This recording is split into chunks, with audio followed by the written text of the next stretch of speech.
Welcome to today's episode, where we dive deep into a story of courage, truth, and the high cost of doing the right thing. Joining us today is none other than John Kiriakou. John is a former CIA analyst and case officer, a senior investigator for the Senate Foreign Relations Committee, and a former counterterrorism consultant. While at the CIA, he conducted critical counterterrorism missions overseas following the September 11 terrorist attacks and refused to be trained in so-called enhanced interrogation techniques, something that we'll get into in a few more moments. After leaving the CIA, he appeared on ABC News and confirmed that the agency waterboarded detainees, which is a torture. He also revealed that this practice was not just the result of a few rogue agents, but official US policy sanctioned at the highest levels of the government. He was indicted by the Obama administration under the Espionage Act, a law designed to punish spies, and served 30 months in prison as a result of those revelations. He currently writes about national security, intelligence, foreign affairs, and much more on his Loud and Clear Substack, and co-hosts the daily radio show and podcast Political Misfits. Ladies and gentlemen, John Kiriakou. So, John, let's start with the really fresh things. Debate between Trump and Harris. What's your take? Yeah. Like 67 million other Americans, I watched every minute of this debate. And, I'm of two minds on the debate. First of all, Harris won. There's no question about it. Mm-hmm. Harris won. It was an easy win for her. But secondly, what we saw was Trump being Trump. This is what he does. This is how he is. It's one giant sentence that never ends. He jumps from topic to topic, issue to issue. He doesn't make any sense in the end. But one of the things that I think is very important is something that Hillary Clinton said 2 days before the debate. She told Kamala Harris in public that Trump was easily baited, which means that you can pull him off topic very easily by insulting him. He hates to be insulted. And so Harris was so skillful in the way she did it that I didn't even realize that she was baiting him for the first 20 minutes. It was very subtle. It was very smooth. And then she hit him when she said that his crowd sizes were small. This is a grave insult if you're Donald Trump, because of course, he always goes like this.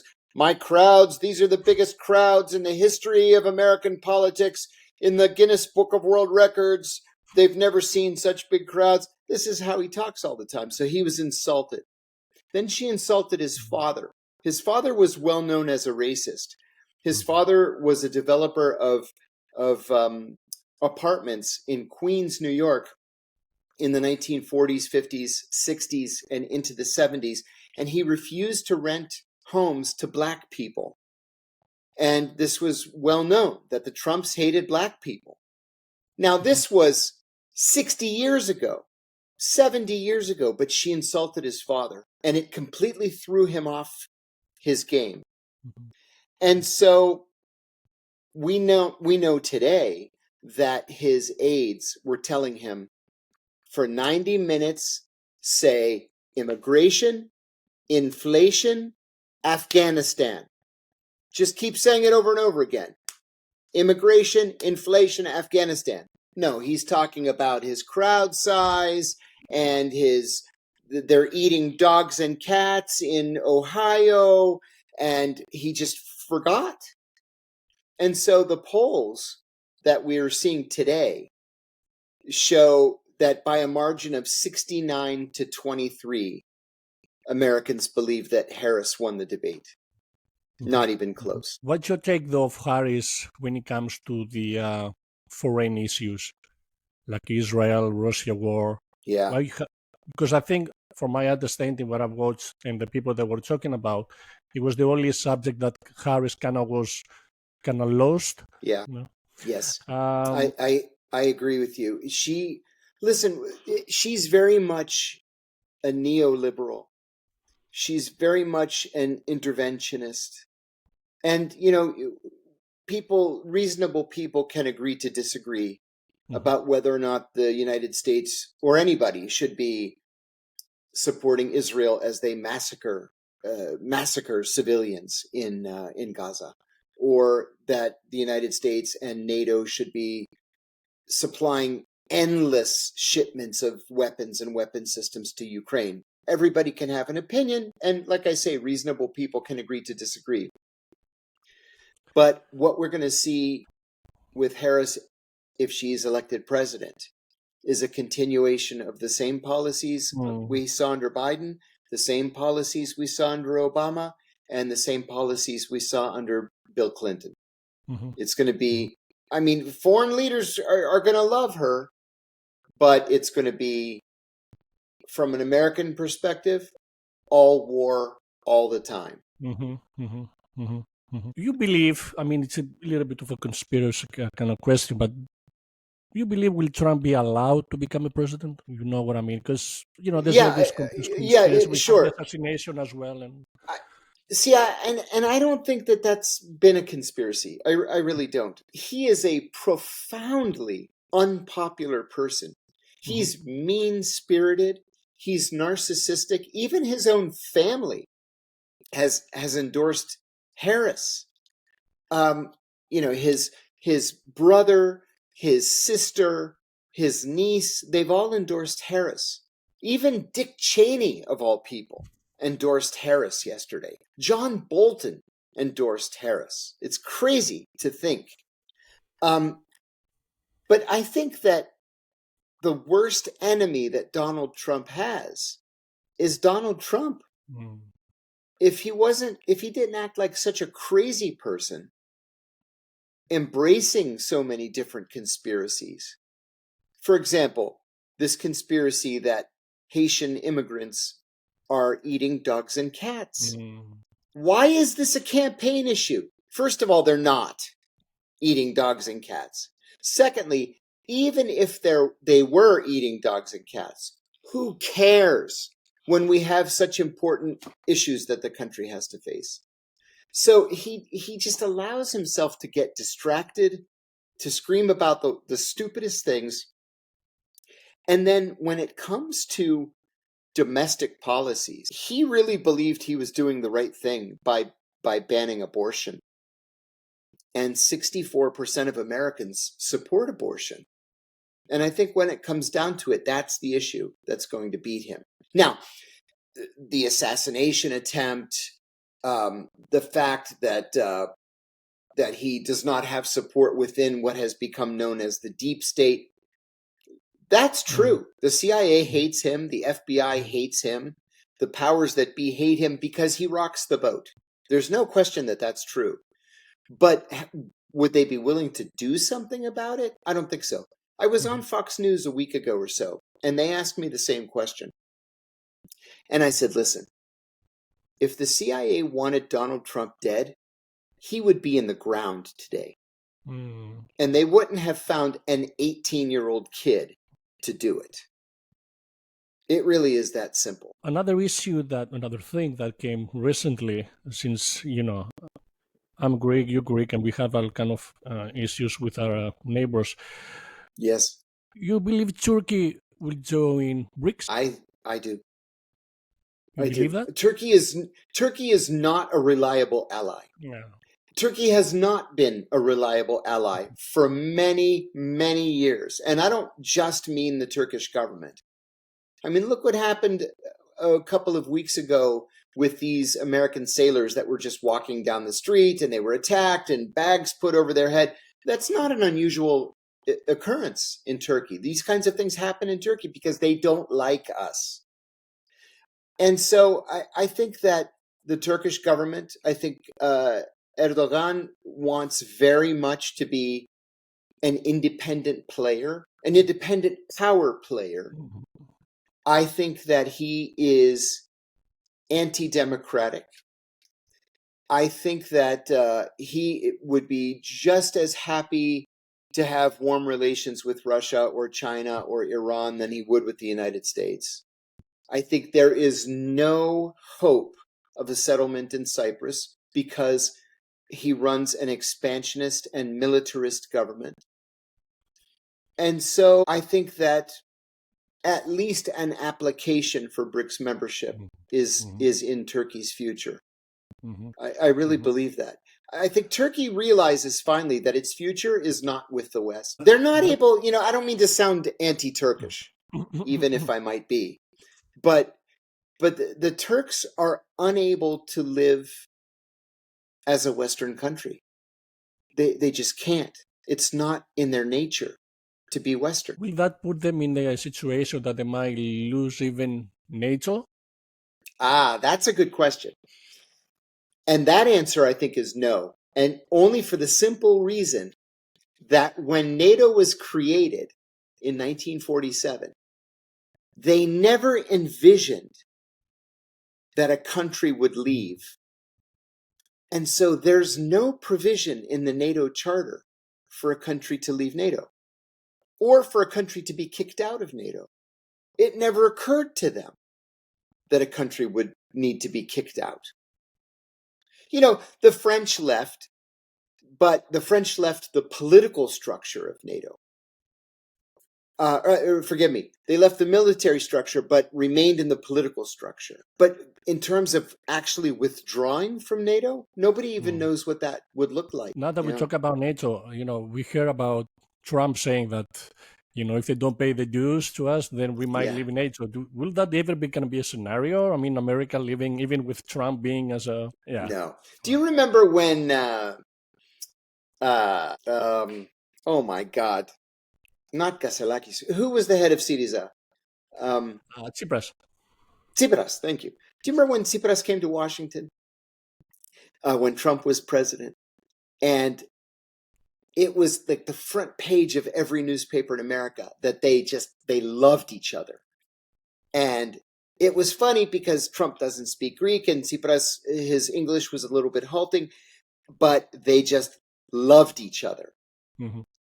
And the reason that they loved each other, Trump later said, was because next to the United States, Greece spent more of its GDP than any other country in NATO on national defense. Well, they didn't. The Greeks don't spend that much money because Trump asked them to. They spend that much money because they have a genuine security concern in Turkey. He didn't care. So he tried to bully so many of the other countries into spending more. And some of them, okay, the Germans raised their spending. Latvia, Lithuania, Estonia, they increased their spending. And the rest of them just said, fuck you, we're not going to do this. So no, I don't think it matters. I really don't. And this is another thing too, Spiro, that even if Trump wins, the Constitution says he can only be president for 4 more years. So he'll be what we call a lame duck from the moment that he re-enters the White House. So nobody has to do anything he says. Nobody has to pay any attention to him because he's going to leave in 4 years and he'll never come back. So they're not going to care. Think a little bit in Turkey. I'm sure you know Mr. Menendez. Yes. And, he has a lot of support in Greece and Cyprus. And he was against the delivering of F-35 to Turkey. Yes. He blocked it. Do you believe after all this, kind of way of Mr. Menendez was supporting and always going against Turkey, and the north part of Cyprus was the Turkish occupied. Do you believe somehow Turkey can press United States so they can just, I don't know, because here in Greece we were kind of thinking everything like, they were like, why now? Why after so many years, why now? Just because he was start talking about, Turkey and Cyprus and Greece and all this kind of, and they just stormed inside his house and found that he has, I don't know, like 16 allegations that he's he's an agent, bribery. So what's your take on this? Well, I've been a member of AHEPA for many years, and we were close like this with Menendez. I say on my radio show, or I said on my radio show many times, that Greece had no better friend on Capitol Hill than Robert Menendez. And I worked on Capitol Hill for several years. I was working for John Kerry, and Menendez was the number 3 on the committee, and he loved Greece. So this is a blow for us. This is a loss. Now, with that said, he's guilty of what they said he was guilty of. He was corrupt.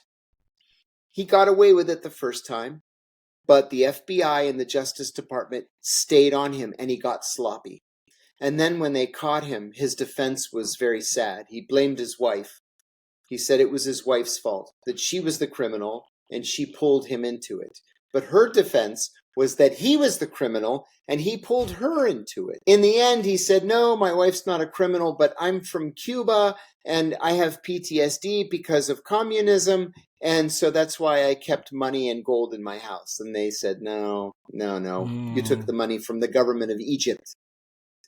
So this is a big loss for Greece and for Greek America, with Menendez likely going to prison.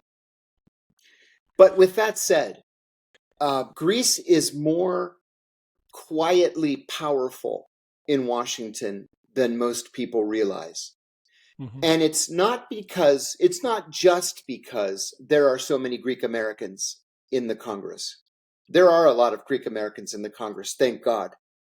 But it's also because of the work of AHEPA, AHI, the Hellenic American Leadership Council, the Hellenic Caucus on Capitol Hill. There are many Greek American organizations that include non-Greeks who work to explain Greece's position on Capitol Hill, plus the fact that Greece has been a reliable and close ally of the United States for decades, that it's almost like the Turks don't have a chance on Capitol Hill. So, even with Menendez going, everybody on Capitol Hill understands that Greece is a friend and Turkey is not a friend. And so even after Menendez goes, which is like now, I think he's supposed to be sentenced soon, like in the next month or two, nothing will change for Greece. Going back to your situation, were there were any internal channels instead of going to the press? Going to for my own whistleblowing? Yes.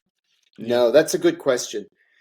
And I'm sorry to say no, for a couple of reasons. First of all, if you see evidence of waste, fraud, abuse, illegality, or threats to the public health or public safety, which is the definition of whistleblowing, we're taught to go through the chain of command.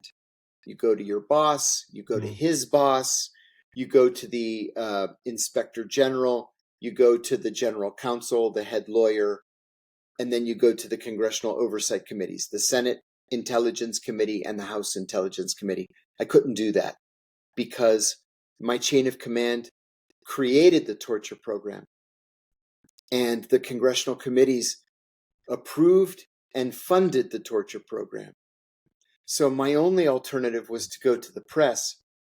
And I also used the example of Tom Drake from NSA. Tom Drake was a senior executive officer at NSA, the National Security Agency. And he found evidence that NSA was spying on American citizens. And so he did go through the chain of command. He went to his boss, he went to his boss's boss, he went to the general counsel, then he went to the inspector general. Then he went to the Pentagon inspector general, and then he went to the House Intelligence Committee. And they arrested him, and they charged him with 9 crimes, including 7 counts of espionage. Now, all of those charges fell apart, and the judge threw them out, but not until he went bankrupt, he lost his job, he lost his security clearance, he lost his pension, he even lost his wife. She left him so she could stay at NSA. So he was vindicated. He was not guilty of any crime. But was it really worth it to go through the chain of command? If they're going to ruin you anyway and try to put you in prison for the rest of your life? So I decided to go to the... Now that you say wife, I think you kind of have the same. You had the same kind of situation. I think it was when when everybody's around you, and then you realize who is next to me when the things go south. How did that affect you? Having your wife back in that time, and because obviously she was in the same. She was, and without overstating it, she saved my life back then. Okay. The Justice Department was adamant that I go to prison for 45 years. And I was almost 50 years old. It was a death sentence. And so I was seriously thinking of killing myself. But I have 5 children. And she finally told me, you need to snap out of it. You didn't do anything wrong. You have to fight them. And I took her advice, and she was right. Mm-hmm. She was right. I had to fight them. And I'm glad that I did, because it gave me a whole new purpose in life. Now, here I am, 12 years later, and they've made me famous. The FBI and the Justice Department and the CIA, they've made me famous. They've made me successful. I'm a spokesman now for human rights and anti-torture. I never could have envisioned that this would ever happen. I thought that I would be ruined. I would never work again. My friends would walk away from me. And it ended up working out very, very well. Mm-hmm. Mm-hmm. The old saying, know the truth and the truth will set you free. And it's true. It's true. If you were joined CIA now, how will your career be different, given the technological advances and everything that we are, going through in 2024? Yes. People didn't understand at the time of the 9/11 attacks how much that was going to change the CIA. The CIA's mission used to be very clear, very easy. Recruit spies to steal secrets and analyze those secrets so that policymakers can make the best informed policy.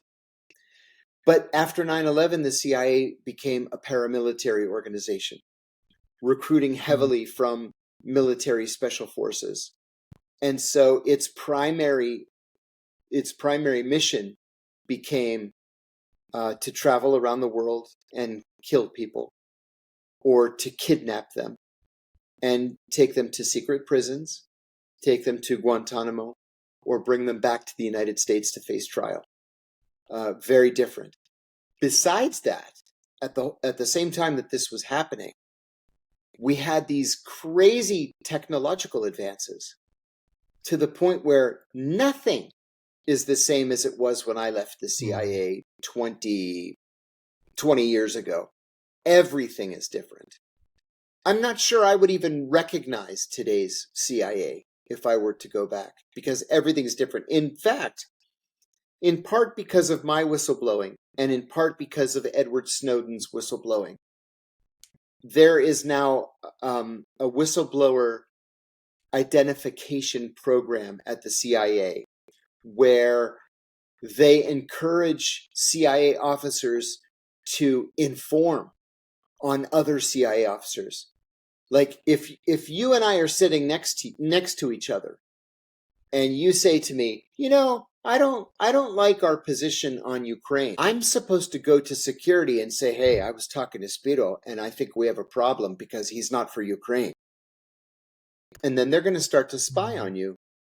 They're going to look at your computer. They're going to listen to your phone. They're going to read your emails. Maybe they're going to follow you after work to see, are you going to go to the Russian embassy? Are you going to go to a Russia meeting? Are you going to give an interview to Sputnik radio? Very dangerous development. Very dangerous, where employees are encouraged to be informants and to be rats against each other. Okay, let's, it reminds me a little bit of Greek Huda. Yes, very much so. Yes. Reminds exactly me a little bit of Greek Huda. We're going to go to that. Let's go now to the Greek kind of situation. Talk about 17th of November, the Kaftano every, terror group I mean, you were a target. And Wow. just I what a story, I please. dedicated my life. I lived in Greece. I lived in Athens from 1998 to 2000. And I lived in this beautiful house in Katokifisia. Just beautiful. And toward the end of my tour, my job was to work with the Greek government, of course, against the Kafta Noembri. I have to tell you, I loved every minute of that tour. Not just because the work was interesting. The work was very, very interesting. But, I could go to Rodo and see my family anytime I wanted. My first wife was Hiotisa, and she used to go to Oh, Chios like every other weekend with the kids, and it was just great. But with that said, it was very, very dangerous. Because remember, in the 1990s, we didn't know who the members of the Kafta Noembri were. We had an idea.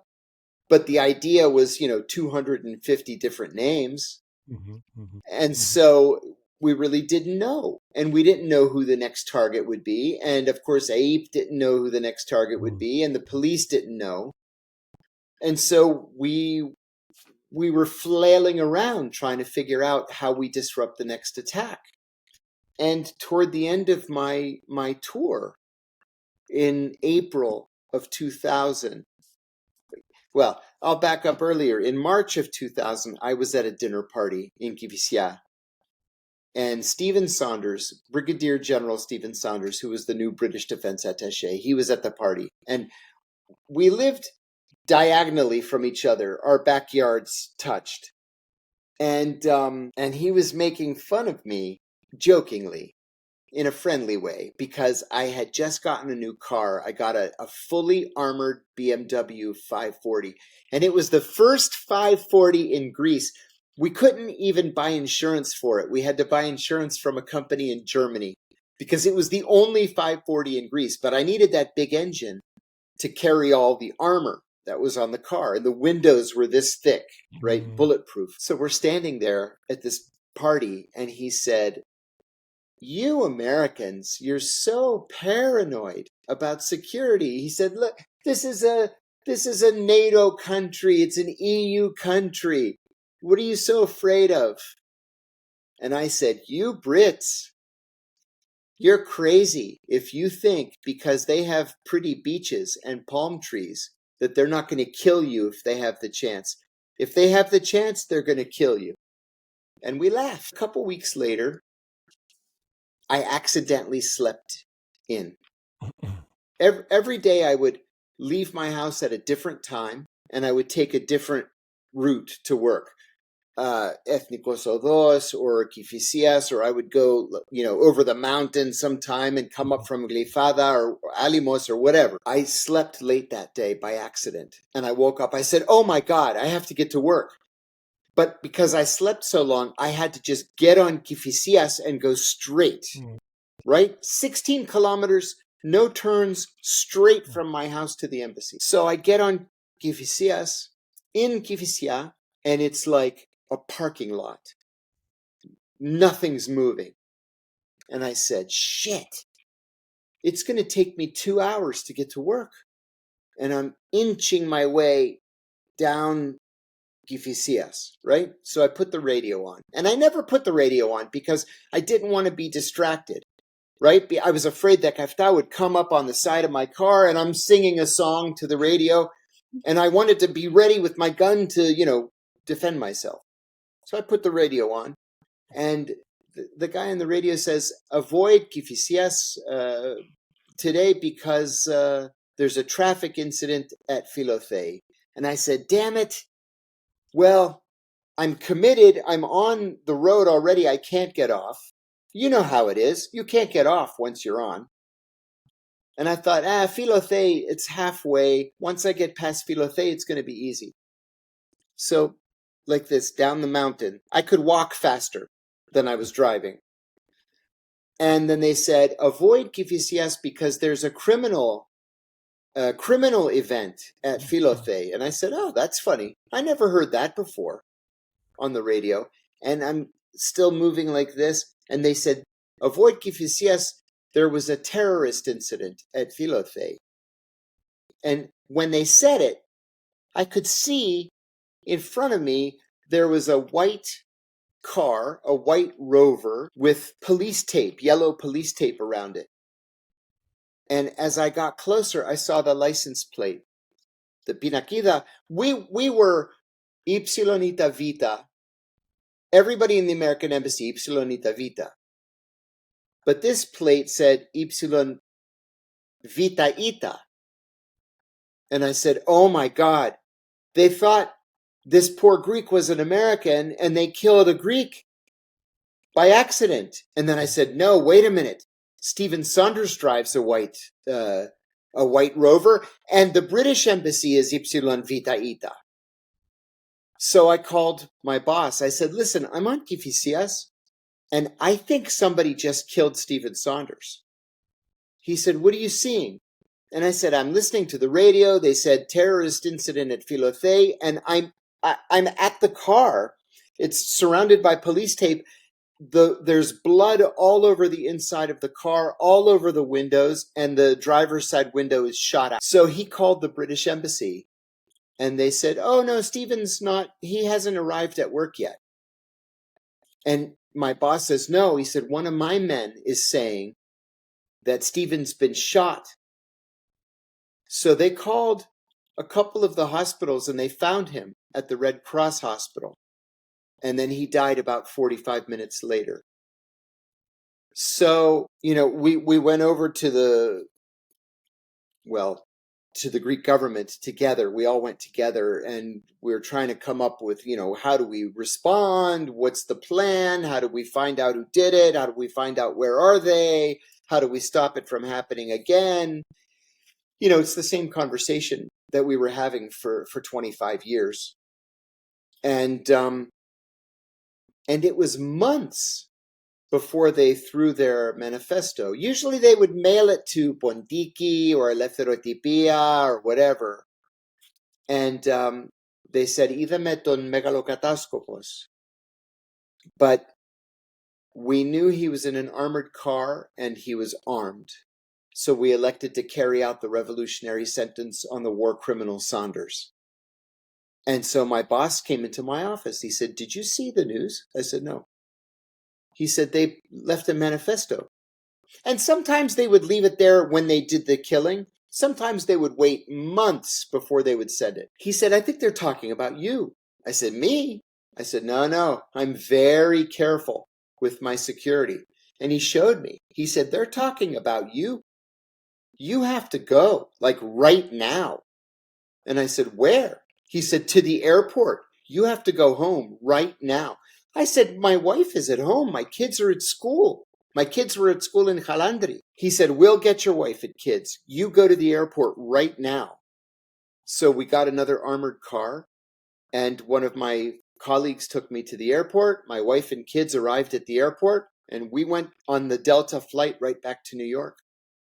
And then it was another 2 years before I went back to Greece. Okay, I mean, they knew where the victims are. They were so well informed. How? I mean, when I first heard the story, I mean, how? Oh, we basically were looking for Kiriakou, but since his car was like, glorious monstrosity. I mean, not even a bazooka can go there. Then let's find someone else. So I was just curious, how? It was. These guys from Decaftono Envity, these guys were so smart. First of all, they were smart and they were careful. Now, we can agree to disagree maybe on whether or not they were politically motivated or common criminals. I think they were common criminals. I think that they were anti-Greek, that they committed crimes against the Greek people, against the Greek state. But very, very smart and very careful. And so, Spiro, you get wrapped up in your life, you get wrapped up in your daily life, and you get in your car to go to work and you're thinking, oh, what am I going to do today? I'm going to do this work, and then I have to go buy food, and then I have to call my sister, and then I'm going to play with my children, and you're not thinking about if somebody's going to come to kill you. You also don't know, are they going to kill an American, a British, a German, a Turk, a Greek? And if they're going to kill a Greek, are they going to kill a minister, a banker, a publisher, a ship owner, Thanos Exarlian, an innocent guy? You just never know. You don't know what they're going to do. You don't know who their target is. They know. And in the meantime, one of the things that they were famous for in our files was they would do months of what we called pre-operational surveillance. So they say, you know what? We should think about killing Spiro. And what they would do is they would watch you for months and say, he leaves his house every day at 8 o'clock. He has a coffee every day at 9:30 at this cafeño. He leaves his office every day at 3 o'clock and goes home. Then he goes back to the office at 5:30 every day. So they know your schedule as well as you do. And then they just pick the place where it's easiest for them to kill you and get away on their motorcycles, up the mountain, into Exarchia, or wherever it is they're going to do it. And that's why they never made, well, not never, that's why they almost never made mistakes, because they had done so much planning. Now, they also did a lot of stupid things. But their reputation was such, you know, the press used to call it the ghost organization, right? And the average Greek on the street was so afraid that they might be next that the Kafta could kill Stephen Saunders at 9 o'clock in the morning on Gifisias Avenue, and nobody saw anything. It's crazy. But that's how afraid people were of this organization.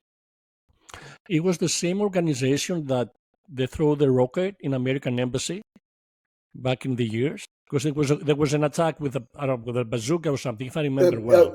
With a rocket propelled grenade. Yeah. They took credit for it. And they also fired one at the German ambassador's house. They fired one at the at the French embassy. They went into the military museum on, where is it, Vasilisi Sofias or something like that. Yeah. And they stole the rocket launchers off the wall, because the people at the museum, they never thought to deactivate the weapons. And so these were live rocket launchers that were mounted on the wall for display.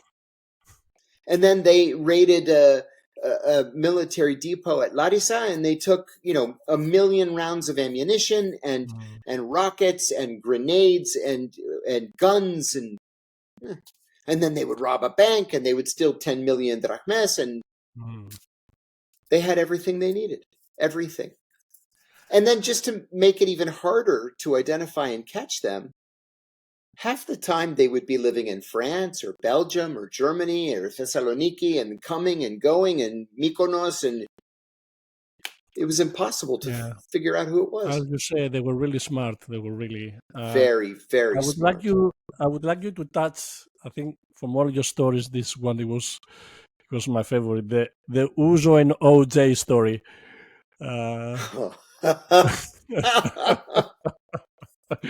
I love that story so much. So when I was living in Athens, I found a connection to Ella. Do you remember Ella back in the day, the popular revolutionary struggle? I found this connection to Ella in Bulgaria, and I went to my boss and I said, "Hey, listen, I think I found a target in Bulgaria," and it was the connection between Ella and Carlos the Jackal. And there was a potential source who could get us close to the target. And he said, listen, nobody gives a shit about Ella anymore. And I said, no, I really want to do it. And he said, okay, send a cable to Bulgaria.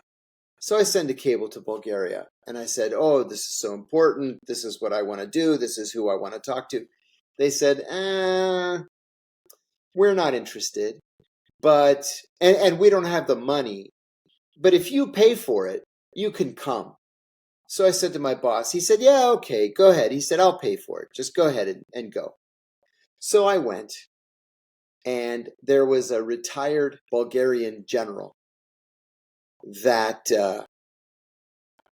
knew this connection between Ella and Carlos the Jackal. So I found him working in a Russian bank. And I just went to the bank. Now, we have something called a cold pitch. A cold pitch is when you knock on the door, you say, I'm with the CIA, I want you to help me. That never works. Never. Because you need to establish a relationship, get to know each other. I'm comfortable with you, you're comfortable with me. I didn't have the time for that. So I just went, knocked on the door. I said, General Mikhail Mikhailovich? He says, Da? I said, my name is John Kiriakou. I'm from the CIA in Washington, and I'm here to change your life. And he looked at me, and he goes like this. I have waited for 35 years for this day. He says, welcome, my friend. Sit down. And he was one of the sweetest men I've ever met. He had come to the United States once for a training class years earlier, and he wrote an evaluation, a course evaluation, and he said, I really liked the class. I had a good time. I learned a lot.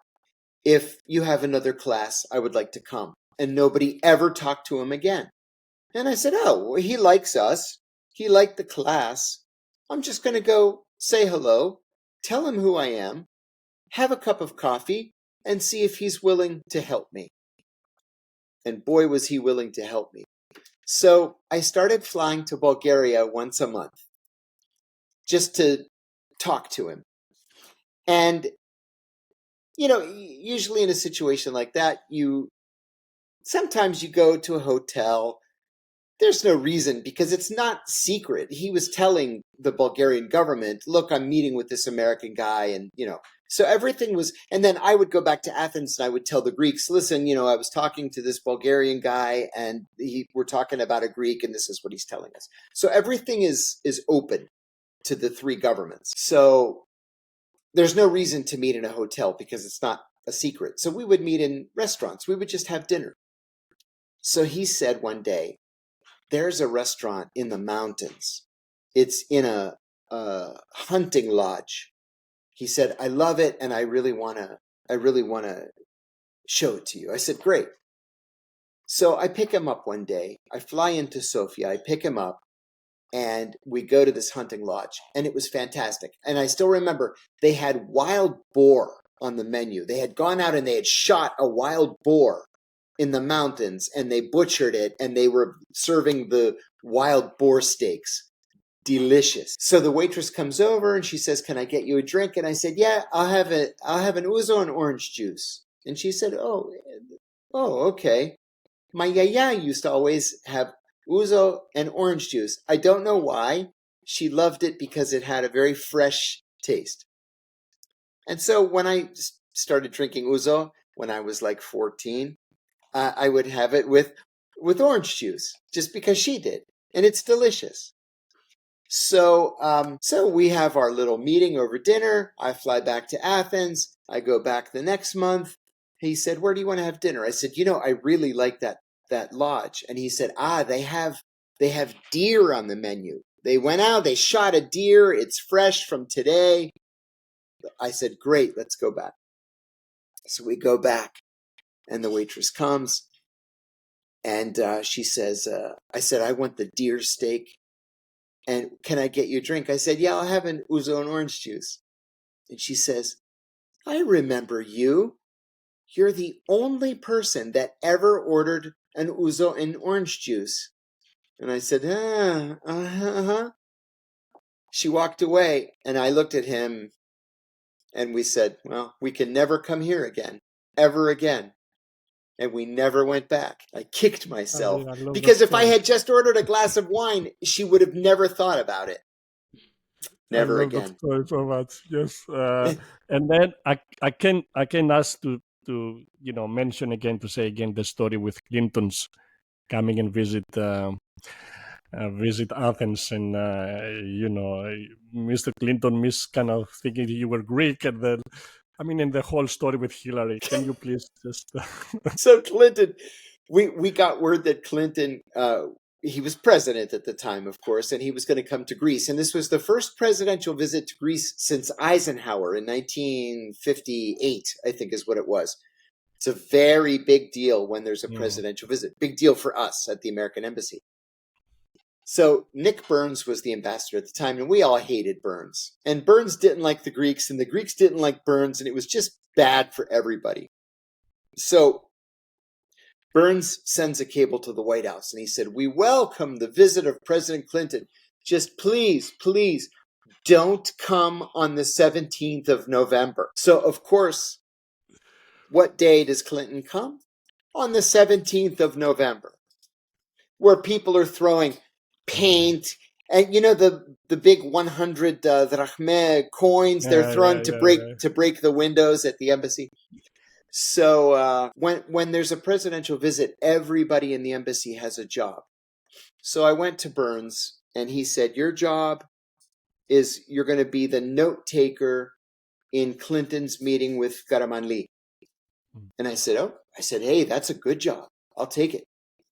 Just to take notes. So Karamanli was the Simitis was the prime minister. Yeah. So Karamanli was the head of the opposition. So so it wasn't at Maximos. It was at Clinton's hotel. Mm-hmm. It was at the Intercontinental in the presidential suite on the top floor. And so I went early, and it was a very big deal. There was a table that was completely covered with food. There had to be 500 euros, 1,000 euros worth of food on the table. So Karamanli comes in first with, I forget his advisors at the time, but one became the defense minister, one became the foreign minister later on, briefly. And so I asked, Tiboronasas prosfero, kati napite, kati cafe, something. No, nothing. Okay. So I'm standing. Now they're sitting. I'm standing because I'm just a note taker. Mm. So then Clinton comes in. It was Clinton, Albright, Sandy Berger, the national security advisor, Burns, and me. And it was Karamanli, his foreign policy advisor, his defense policy advisor, and the Greek note taker. So it's 9 of us.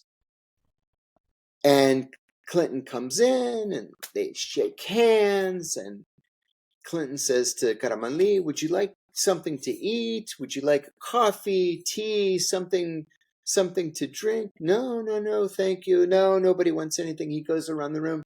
Something, would you like something? And then he says to me, would you like something to eat? I said, oh, no, thank you, Mr. President. I'm fine. And he says, oh, are you with me? And I said, yes, sir, I'm with you. And he said, oh, I thought you were Greek. And I said, I kind of am, but not in this context. I'm your note taker. And he says, so I'm excited, right? This is a very high level meeting. So I'm standing there to write the notes. And Clinton says to Karamanli, we love you. We love Greece. Greece is the birthplace of democracy. It's the birthplace of philosophy. We've borrowed Greek architecture for our own architecture. If you come to Washington, it looks like Greece, he says. It's because we love you.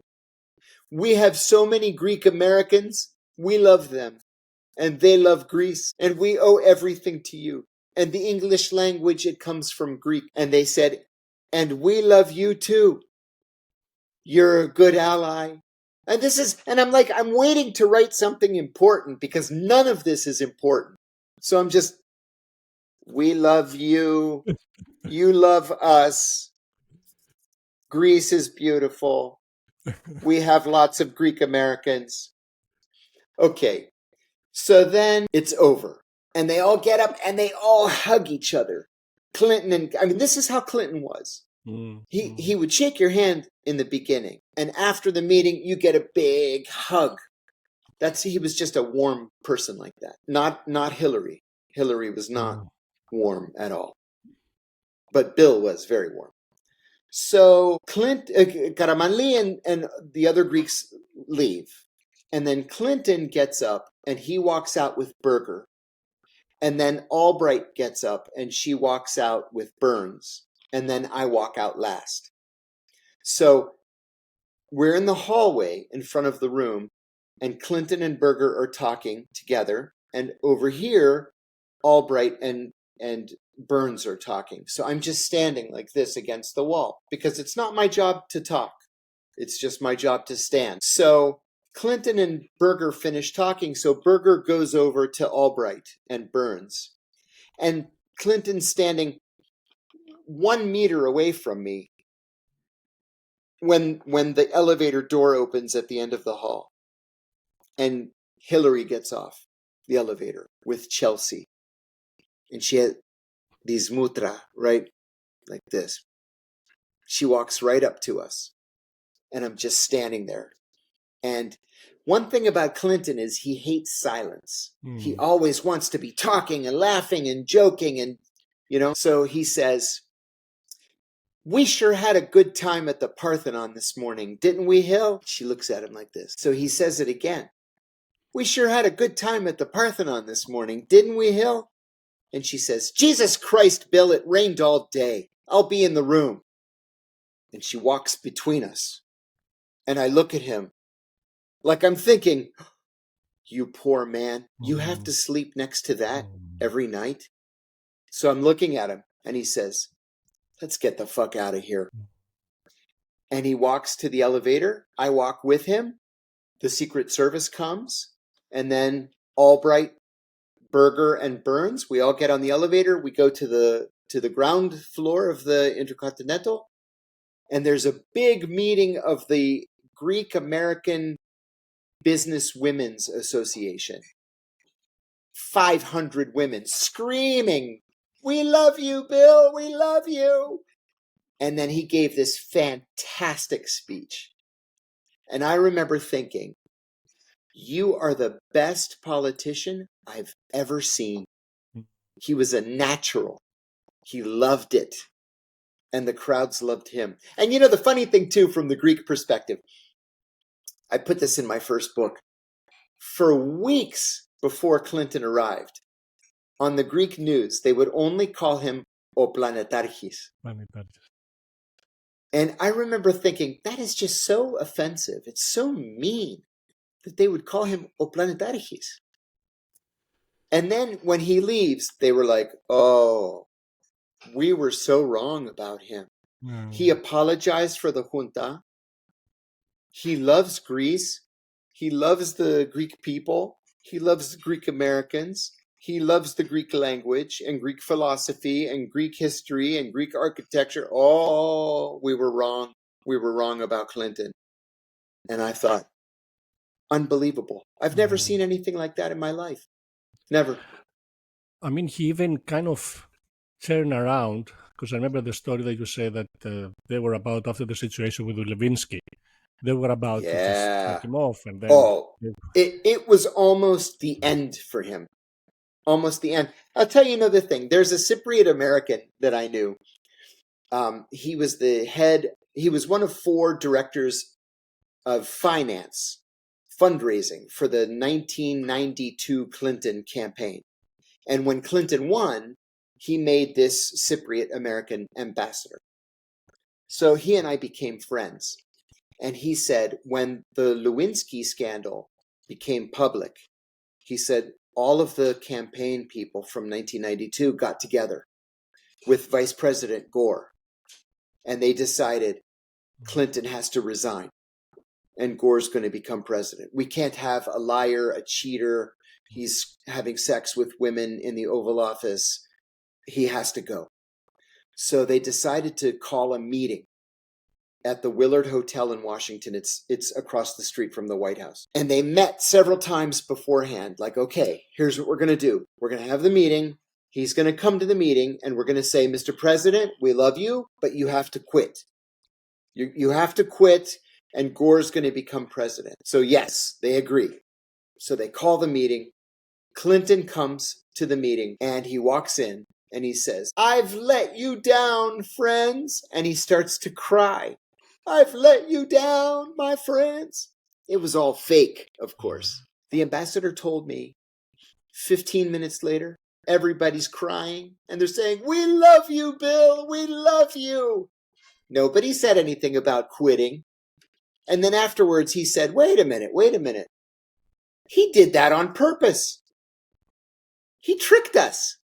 But that's what a good politician he was. He was, I mean, the most charismatic, I think, politician, at least in that experience in my time, at least. I mean, he was... Yeah, incredible. Is it true? I'm going back, because this guy, I always kind of fascinated him, but as far as I know, he didn't really pretty much love Greece. About Kissinger. What's your opinion about Kissinger? I thought Kissinger was the enemy of Greece, the enemy of peace. And I mean, he's known in the Greek American community as the butcher of Cyprus. It really is as simple as that. On my radio show, God forgive me, but we celebrated the day that he died. And, I said, you don't live to be 100 years old by accident. You can't kill the devil. The devil lives forever. And then we had political scientists, professors on the show that day. And I said, he's the butcher of Cyprus. They said, yeah, he's the butcher of Vietnam. He's the butcher of Cambodia, the butcher of Chile, the butcher of Laos, the butcher of Congo. How much blood did he have on his hands? And now here we are 50 years later, and the Turks are still in Cyprus. And still Cypriots can't go back to their homeland, can't occupy their own property. And it's because of Kissinger. What's your opinion about MIT, Turkish intelligence agency? Is there any, the top 5? Because they say that it's pretty much good now, huh? No.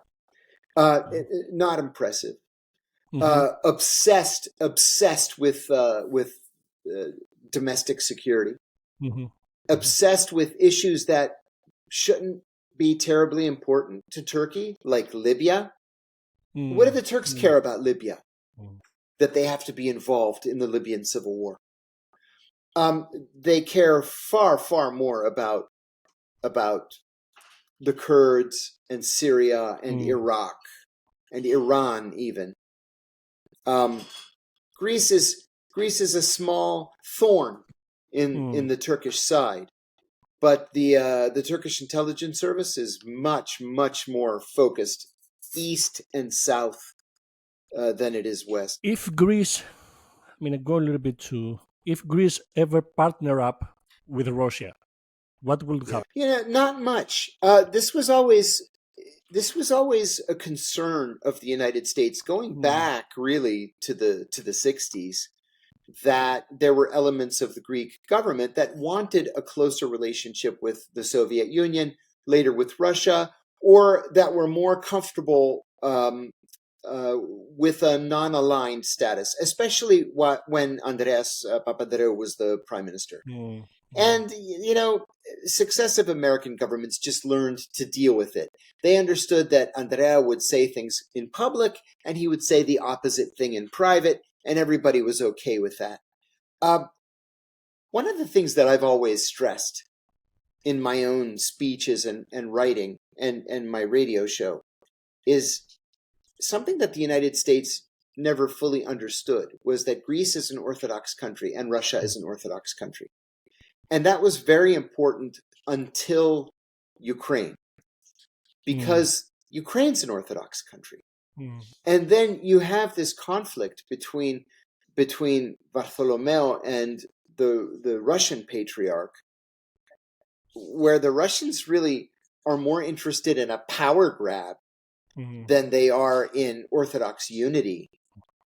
So I think there's far, far less of a chance now that the Greeks improve relations with Russia Mhm. than that the Greeks improve relations with Ukraine. Would you think if Erdogan somehow goes away, is because they even say for Putin, but especially for Erdogan, I heard because here in Greece they were talking a lot about us and them, and could be even worse after him.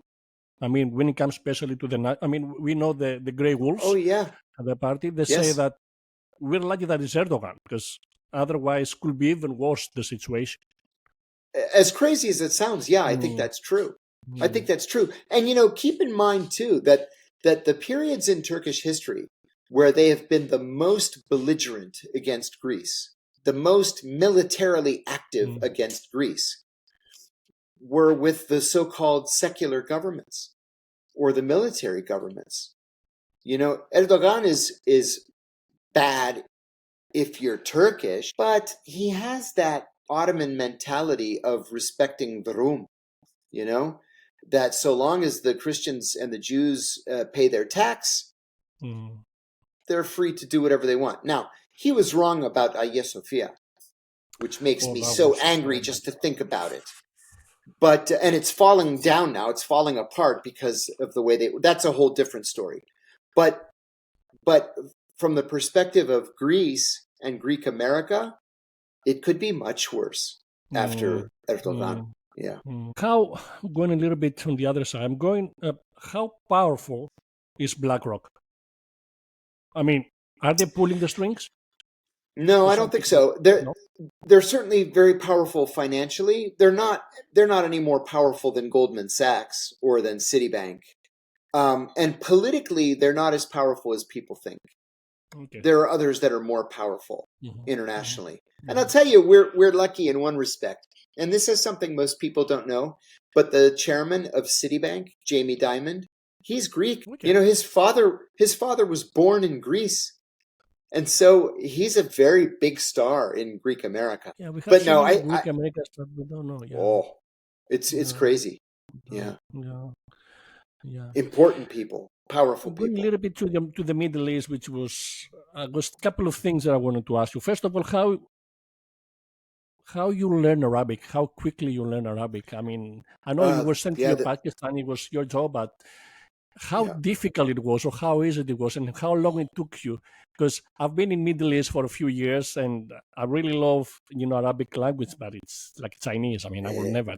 yeah, it's like So that's Chinese. why I'm asking you, like, how did you manage to? It was the hardest thing I ever did. And when I finished, I said to my Arabic teacher, I feel like you owe me a master's degree because I never worked this hard in graduate school. Graduate school was easy compared to this. So I I had been at the CIA for 3 years and I applied for a job in the Middle East. And they asked me if I was willing to go to language school for a year and learn Arabic. I said, of course. How hard could it be? I thought. Oh my God, it was hard. So I did 12 months, right? And listen to this. I took it so seriously. I would wake up every day at 4 o'clock in the morning. I would be in the classroom by 5 o'clock in the morning. Oh I wow. would study on my own for 2 hours until 7. Oh I wow. would have a tutorial with my teacher, just the two of us, from 7 to 8, and then full instruction from 8 to 4.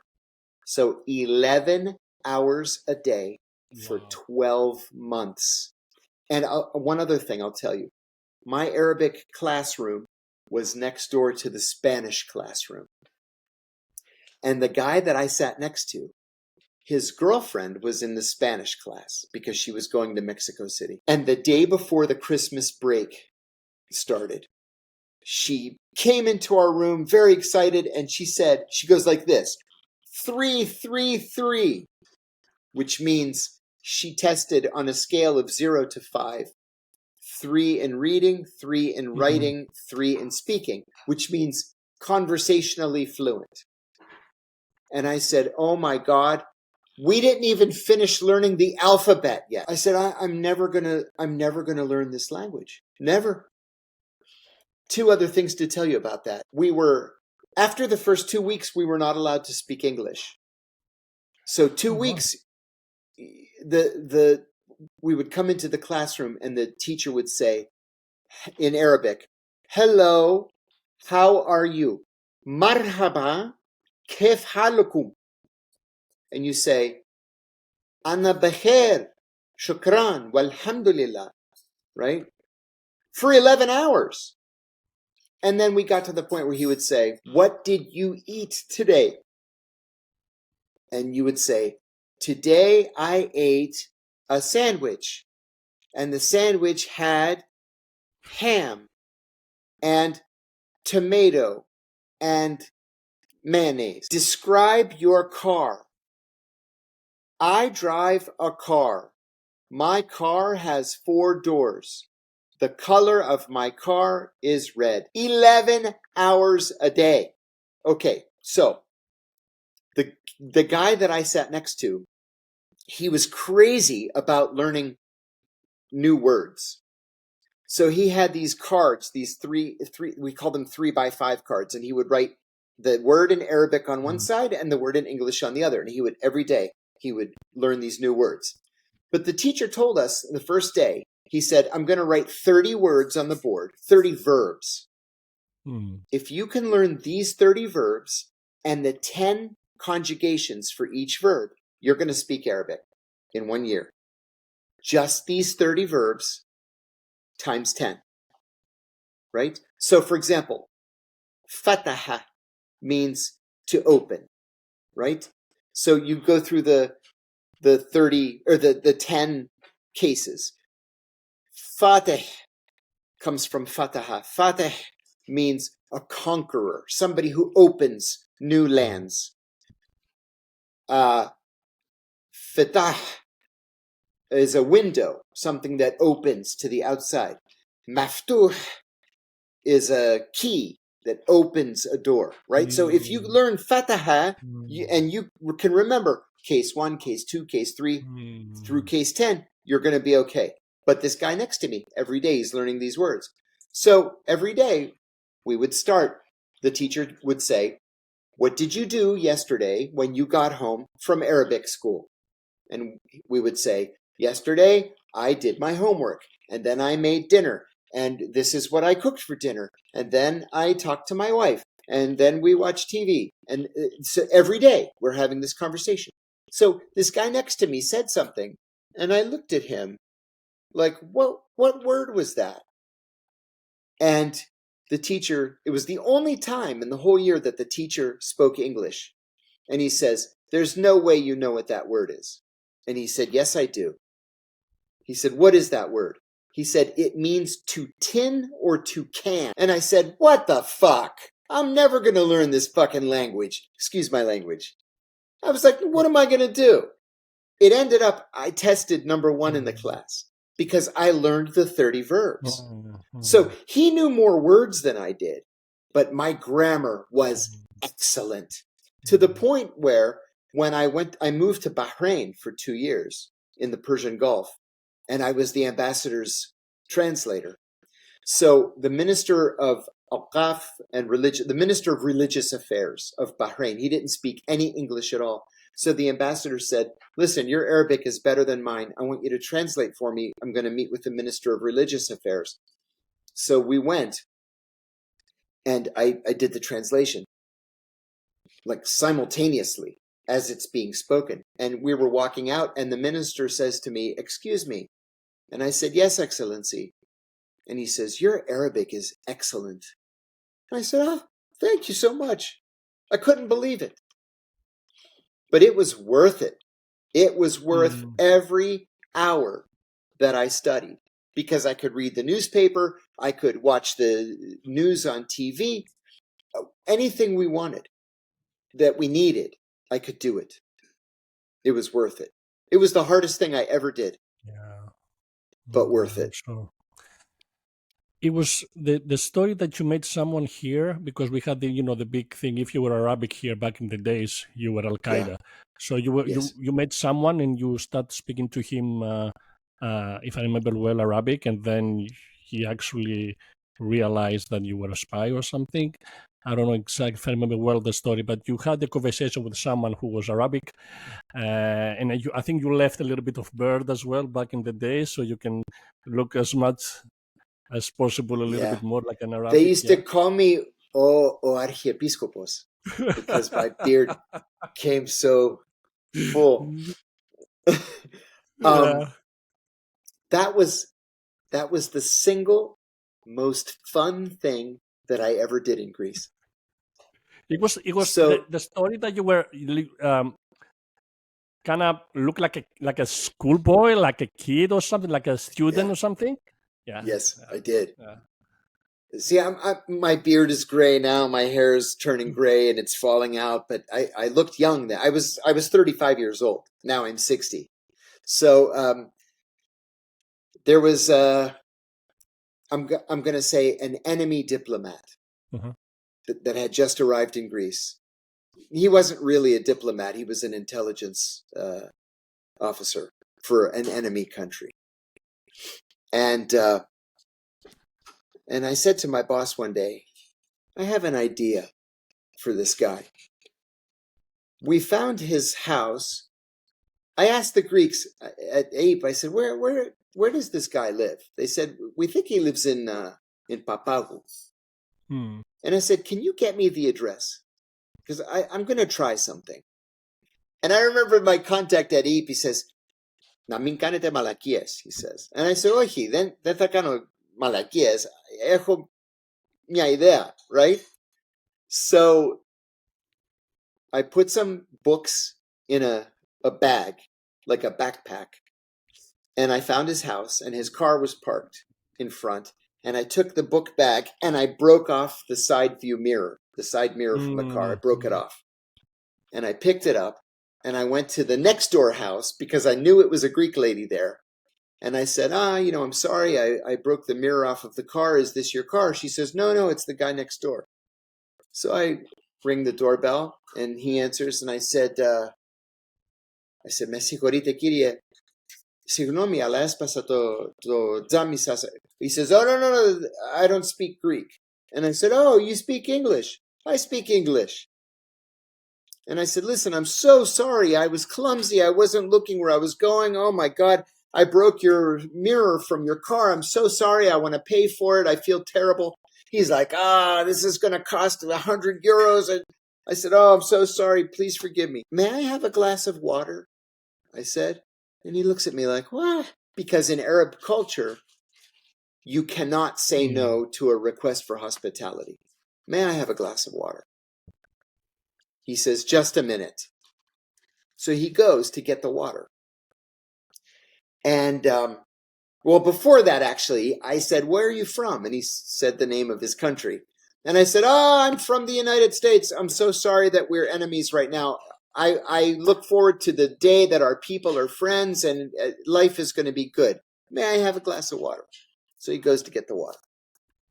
So his daughter was there in the saloni of the entrance. And she was like maybe 4 years old, 4 or 5 years old. So I walk inside the house and I kneel down on the floor and I said, Shu Ismik, what is your name? And she told me her name, but I said it in Arabic. So he comes back in with the water and he hears me speaking in Arabic to his daughter. And he puts the water down and he says, what exactly do you want? And I said, listen, I'm not going to insult you. I'm from the CIA in Washington. I know who you are. I know what you do. And I know what your role is here. And I said, I'm not going to beat around the bush. And I'm only going to say this once. But your leader, he's going to die. You can die with him, or you can come on the side of the good guys. And you have until 10 o'clock tomorrow morning to make a decision. And I gave him my card. I said, this is my card, and this is my true name. Call me before 10 o'clock tomorrow morning. And I walked out. I scared the shit out of him. The next morning, everybody in the office is gathered around my desk. And a minute before 10 o'clock, the phone rings. And it's him. And I said, you made the right decision. Now meet me at this location in 2 hours.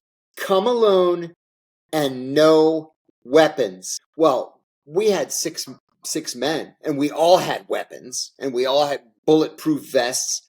And it was in a very public area that you would know like this, and you've probably been there 50 times. So he came, and when he came to my table, I got up and I hugged him and I patted him down to feel if he had any weapons. And he had nothing. I said, have a seat. He said, what do you have in mind? So I told him what I had in mind. This is what I want. I want these 3 things. He said, what are you willing to give me? I said, what do you want? He was worried about the safety of his family. That's easy. We can take care of your family. And he wanted money, which is what they usually want. And I said, we can do that. So we set things up. I went over to Eep. I said, this is what he said. This is what he agreed to. Here's the plan. We all went out together on Saturday night. We did the things that we wanted him to do. And he's living happily ever after with lots and lots of money in another country. Wow. Wow, that story was, I mean, the way you were, I mean, when it comes to your roles and when it comes, like distant guys and stuff, are you choosing that, or you got, the order, you go there, you go like this and you do like that, or you are the one who makes the call and. No, it's all very well planned out.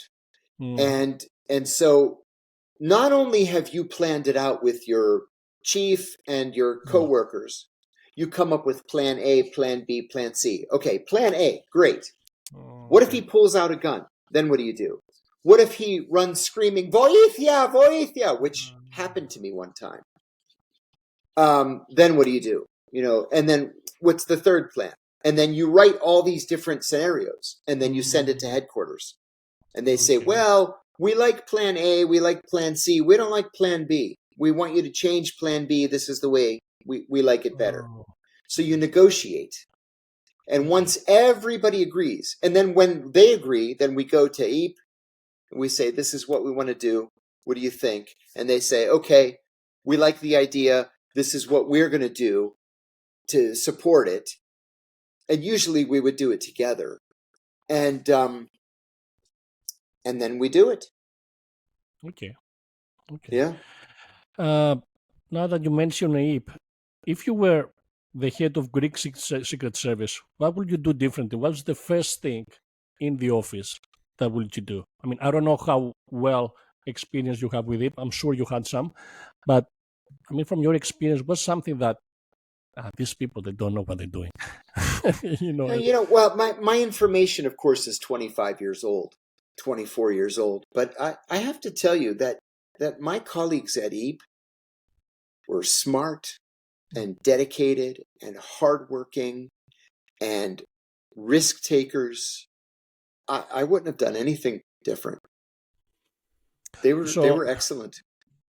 To finish the Greek thing, Huda. So were the Americans behind? Yes. But not in the way that you might think. Gust Avrakatos was my mentor at the CIA. He was like a father figure at the CIA for me. Gust Avrakatos? He's kind of a famous Greek American case officer. He was stationed in Athens the night that the junta took power.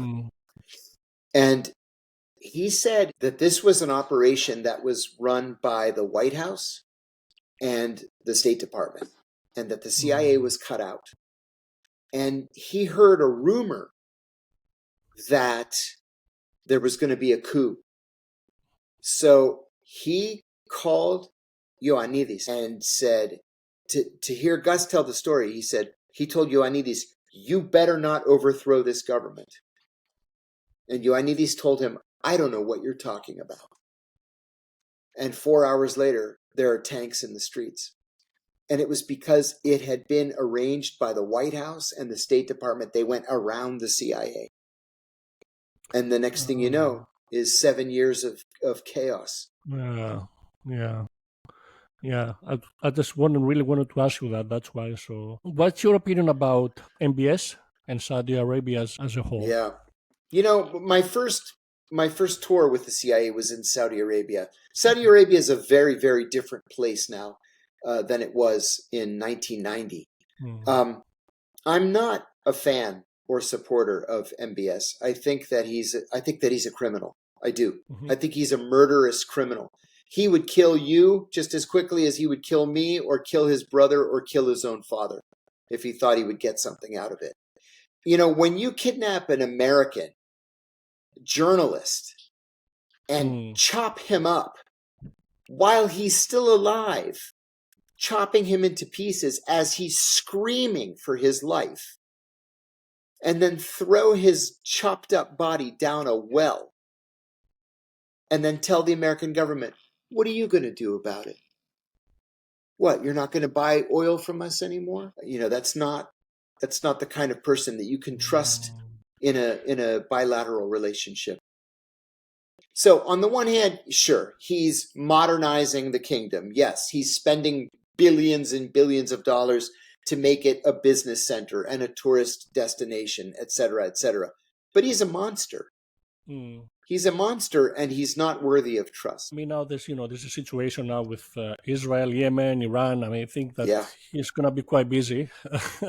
Yes, without a doubt. Now that we touched that, do you believe that in the end, Iran will make an attack to Israel after what happened? No. With, no, really? No. I have very good contacts in Iran, and we talk about this all the time. They're actually in Tehran. Journalists mostly. And they all tell me the same thing, that the Israelis have tried repeatedly to provoke the Iranians into attacking them. Because if the Iranians attack Israel, then of course the United States has to come in to help Israel. And we don't want to do that. So the Israelis, they bomb the Iranian consulate in Damascus. They bomb an Iranian base in central Syria. They kill Ismail Haniyeh in Tehran. They murder Iranian nuclear scientists all over the world, sometimes in the heart of Tehran. And most of the time, the Iranians don't respond. Well, this last time when they murdered Haniyeh, Haniyeh was a guest of the Iranian government. And the Israelis used their spies to put explosives in the guest house that Haniyeh always stayed in when he would visit Iran. And they just waited for him to go back. And then they blew up the house. So that was the way that they attacked, because they say the attack was through an air fighter that threw right. That was the initial. The initial report was that it was a missile from a jet, and it wasn't. They had put bombs inside the house, and they just let it sit there for 6 months until he went back. So these friends of mine, I talked to one today, as a matter of fact, and they said that the Iranian people are demanding that the government attack Israel. And the government is saying, we know what we're doing. We will do what we want to do on our own timetable. Well, look what's happened. Netanyahu has nothing to show for his terrorism. He bombs the consulate. Nothing really happens. Some drones, big deal. He bombs the base and kills 4 Iranians. Nothing happens. He murders Haniyeh in the center of Tehran. Nothing happens. So he comes to Washington and he says, please attack Iran for me, please. And we say, why? The Iranians haven't done anything to you. If you want to attack Iran, you attack Iran, and then you fight them. We're not going to fight them for you. So that's how it's worked out. Yeah, because, everybody, I think we were expecting somehow, anytime soon. I think after Haniyeh will, find dead, then we just literally week after week, week after week, and it's been, over almost 2 months, and, we're still waiting. So that's why, because I do know your expertise in the Middle East, I just wanted to, hear your opinion about that. But I think it makes sense. because Sure. if they press the button, then it's gonna be quite. One thing that I remember you spoke about China, uh, that America tried to kind of raise the issue with Taiwan, and you say that if you think about it, China never interfere, never challenge anyone, never provoke No, anyone. no. So yeah, that thing when you say, I just stuck in my mind because literally changed my opinion about the kind of situation how it plays out now in Asia. So yeah, I think that Yeah. China never like come here, like never kind of provoke or challenge. Is America that No. kind of Yes. Like, yeah. the Defense Department said a couple of weeks ago, look at the Chinese. They're harassing our ships in the South China Sea. Well, why do we have ships in the South China Sea? Uh, The Chinese don't have ships in the Caribbean. So, and, mm, I remember the interview you're talking about. I said, the Chinese had a very short border skirmish with Vietnam in the 70s. And they had a little border problem with India in the 90s. And that's it. mm. That's all. Tibet aside, Tibet is a special situation because they claim Tibet. But they don't go around the world overthrowing governments and installing dictators and juntas, and they've never done that. We do that. You believe we're going to from the unipolar superpower of US to a multipolar kind of world Without right any now? question. Yeah. Absolutely yes. Absolutely yes. I was in China a few months ago, Hong Kong a few months ago, and I had trouble using my credit card. And I asked one of my colleagues, a Chinese colleague, why can't I use my credit card? And she gave me the most logical explanation. She said, because all credit card transactions go through the United States. And that means that they're subject to American sanctions. So if we have our own Chinese credit card system, we don't have to go through New York. And so if the Americans want to put sanctions on us, we don't care. We can still use our credit cards. If we used American credit cards, Visa, MasterCard, it would collapse the economy. And I said, that is a great idea. What's your opinion about MI? Yeah, they're top services. Because you had some experience back in London, Lots. going back and forth. Yeah. Yeah, so you had some colleagues back then, and Yeah. could Sasa Baron Cohen, which you met him because of the asking you about the movie. Could he be a spy? No. Because I've heard that. No. I even hear because he's done all these kind of crazy movies, which you were Yeah. part of it. I mean, the Yeah. things that So much fun. So uh, much fun. I will say yeah. he's a genius. And that's not a word that I use with very many Mm. people. He's a genius, but he's also afraid of everything.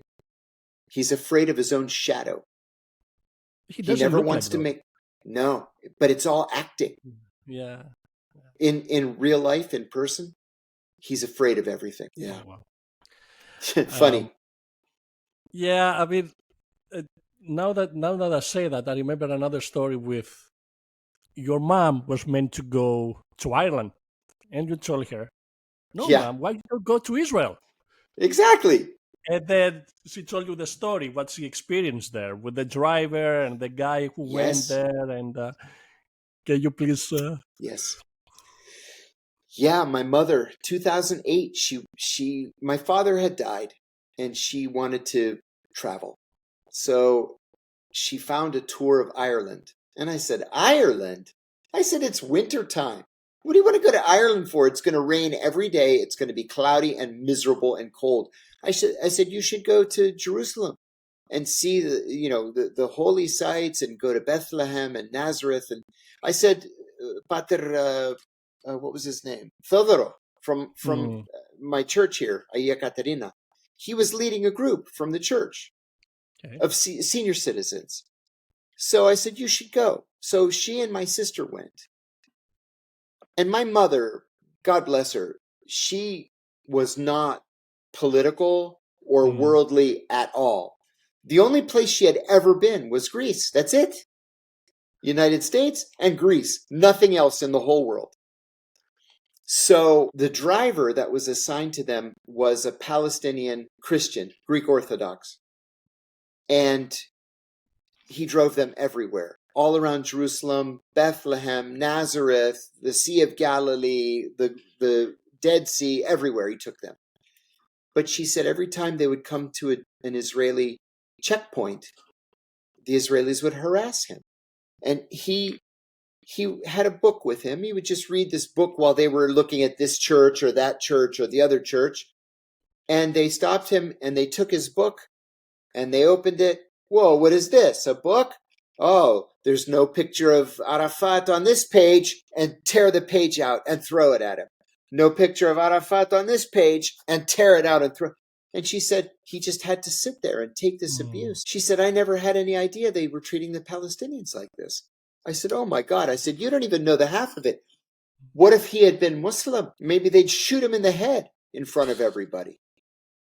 Because that's what they do. Even if he's, an American citizen, which they did, day before yesterday to a Turkish American woman, shot her twice in the head. Yeah, they don't care, the Israelis. I remember that you mentioned that probably the best TV series that you ever saw and kind of closer to reality is Fauda. Fauda. Since you mentioned it, I started actually watching that series and it's incredible. Incredible, truly. This is actually close to the really true events that. Oh yeah, yes. I have an Israeli friend and a Palestinian friend who don't know each other, and the same week they told me, you have to watch Fauda. It tells you what life is really like for the Israelis. The Israeli told me, and the Palestinian said, it's what really life is like for the Palestinians. And I thought, my God, how is that possible? How can it be true and honest and not be biased in favor of one or the other? And you see for yourself, it's not biased. Yeah, it's incredible. I mean, very compelling. Quickly to say that you also had kind of involved in some movies. You had with that director, the kind of bossy one, Oliver Stone. Yes. Yeah. Can you tell us a little bit about Oliver Stone? Because without being involved with him, without knowing him, I've seen the movies, then I've seen the documentary with Putin, and you said like, okay, this guy goes against the system, and is this and is that, but you can kind of different kind of. You actually experience him. You actually talk with him. He called you, and yeah. He's, a multiple Academy Award winner. He wrote and directed Midnight Express. He's won multiple Golden Globe Awards, multiple Emmy Awards. His office is like a television and film museum. He definitely goes against the official narrative. He's not afraid. He's not afraid of the CIA. He's not afraid of the FBI. He's very opinionated. Which also would explain why he's been married 5 times and his children don't speak to him. Wow. That's life. Yeah.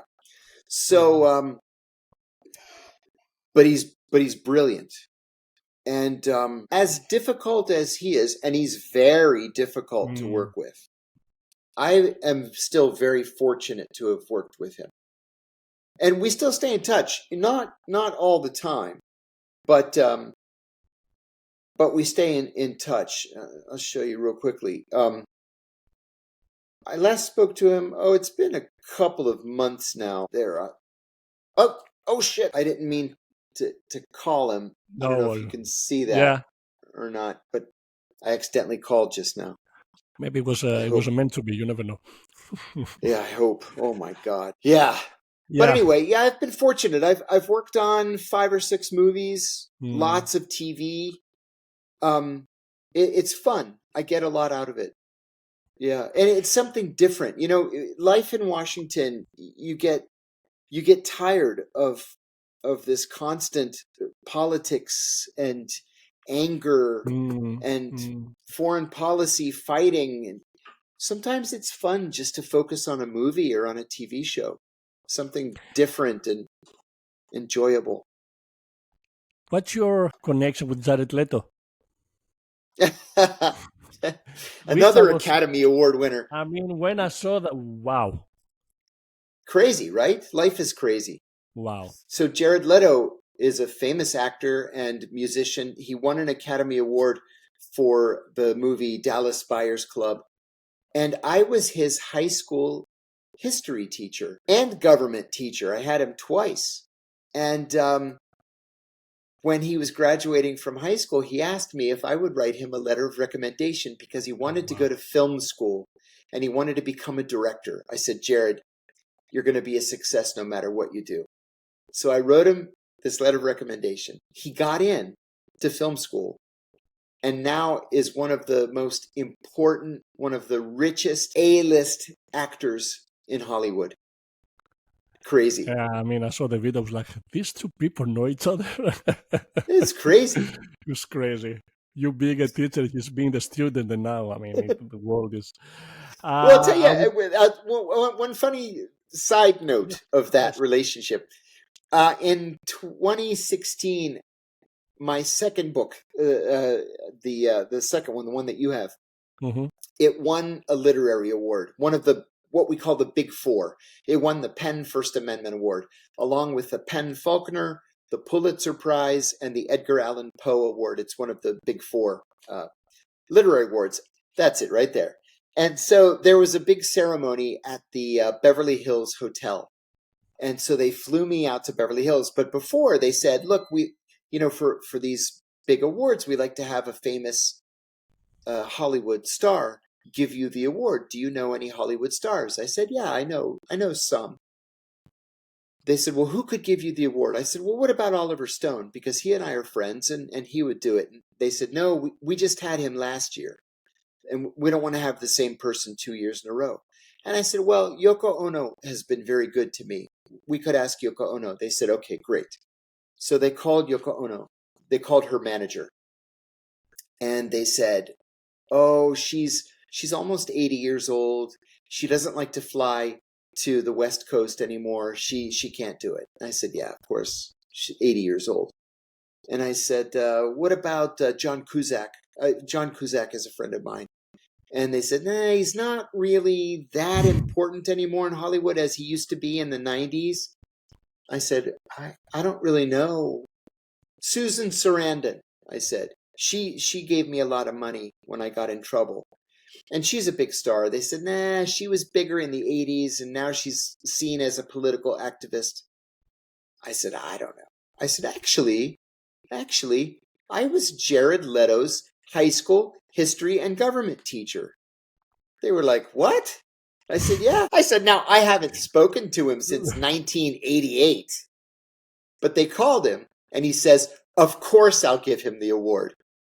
He said, that guy made history and government so interesting, he said, that I've never forgotten about it.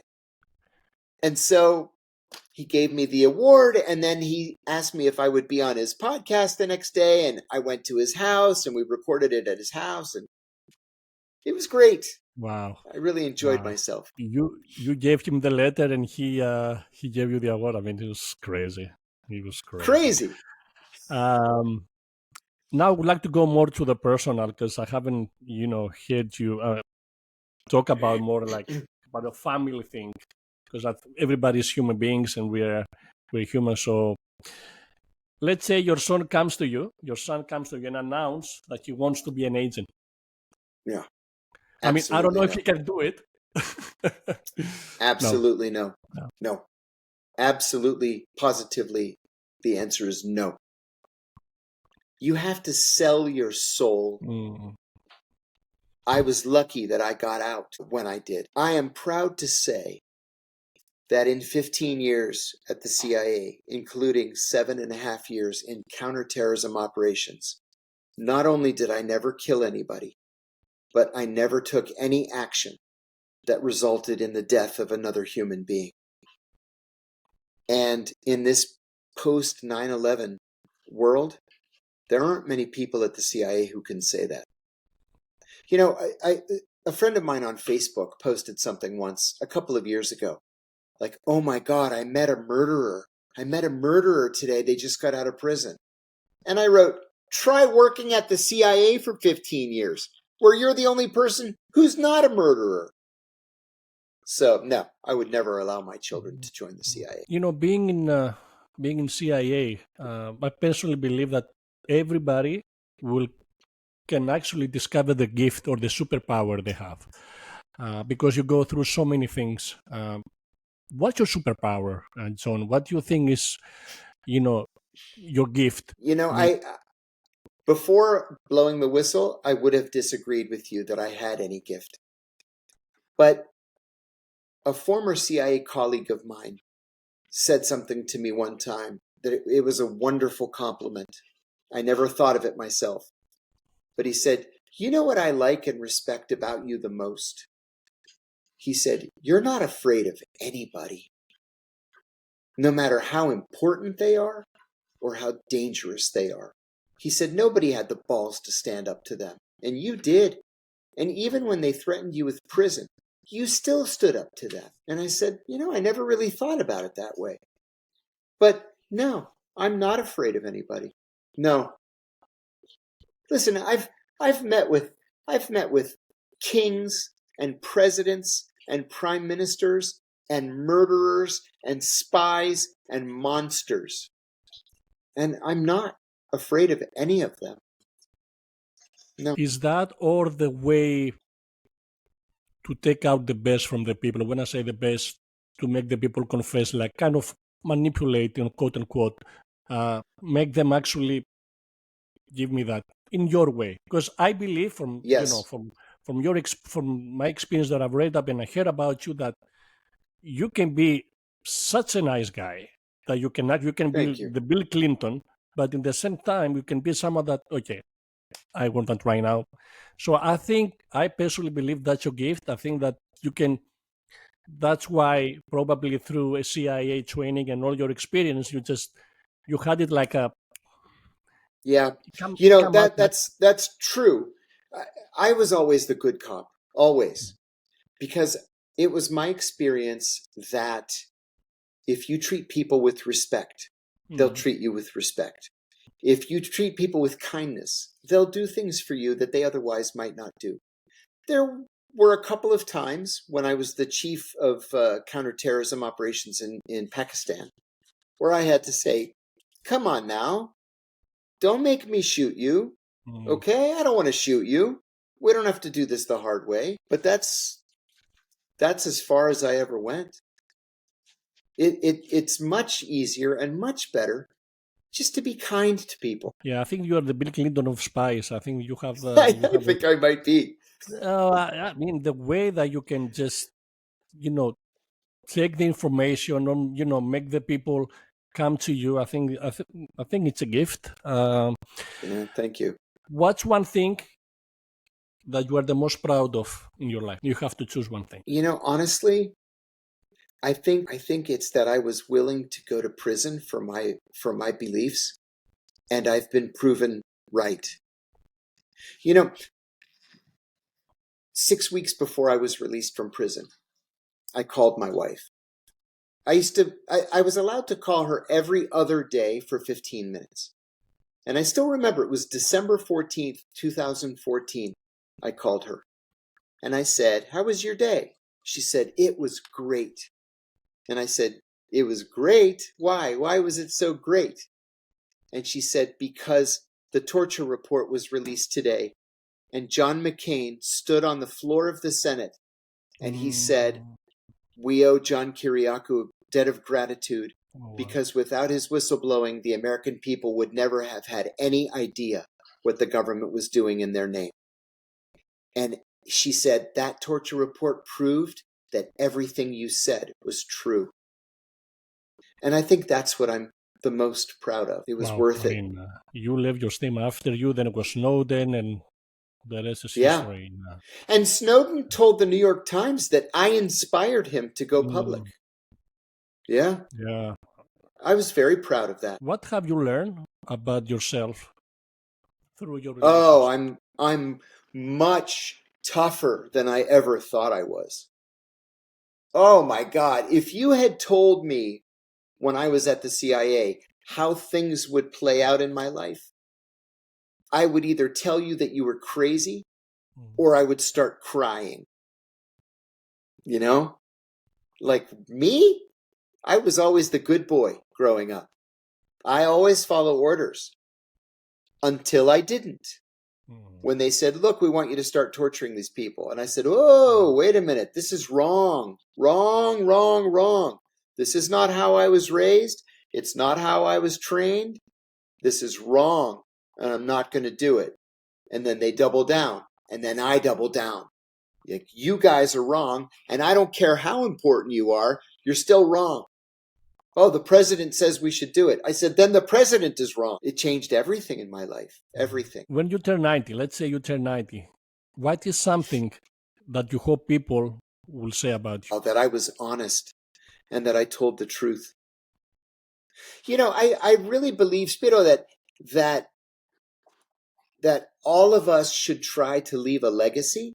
Mm. Because, look, I don't know if you have children or not, but you'll have children, and then your children will have children, and you may not be alive anymore. But I want my children's children and other generations that come after them to say, you know what, my propapu, he was an honest man. He lived his beliefs. And even if I'm already dead and they don't ever get to meet me, at least they'll know the kind of person that I was. That's important to me. Yeah. Yeah. If you could rewind time and change one thing you regret, what would that be? I should have never married my first wife. Oh, wow. I wish I had never met her. She was Greek? Oh yeah, How was the experience with the Greek woman? difficult. In when I was living in Athens, she used to go to Chios all the time, and I was shaving one morning, getting ready to go to work, and my oldest son, who was 6 years old at the time, now he's 31. He was 6 years old. I was shaving, and he's sitting next to me, and he said, I told mommy she should not kiss the Ostelios on the lips. She should only kiss you on the lips. And she told me, mind my own business. And I thought, so I went into the bedroom and I kicked the bed. And I said, who's Stelios? And she said, where did you hear that name? I said, who the fuck is Stelios? And she said, don't believe everything a 6-year-old says. And I said, I want a divorce. And from your personal relationships, what's one thing that you learned? Trust nobody. I hate to say that because that sounds awful. Trust nobody. I made a mistake in that I allowed myself to trust one person. One. And that was the person who betrayed me. Yeah. Wow. John, do you want to tell us where we can find you, where we can hear you? Thank you. I'm a lot of different places. John Kiriakou with I instead of Ypsilon, .com. I'm on Facebook, I'm on Twitter, but most importantly, I'm on Substack. Everything that I do, interviews, writing, movies, TV, everything goes on Substack at John Kiriakou. John, thank you so much. Thank you. It was fantastic. Thank you so much. Let me just My cut it pleasure. now here. Good to talk to you. We just got it.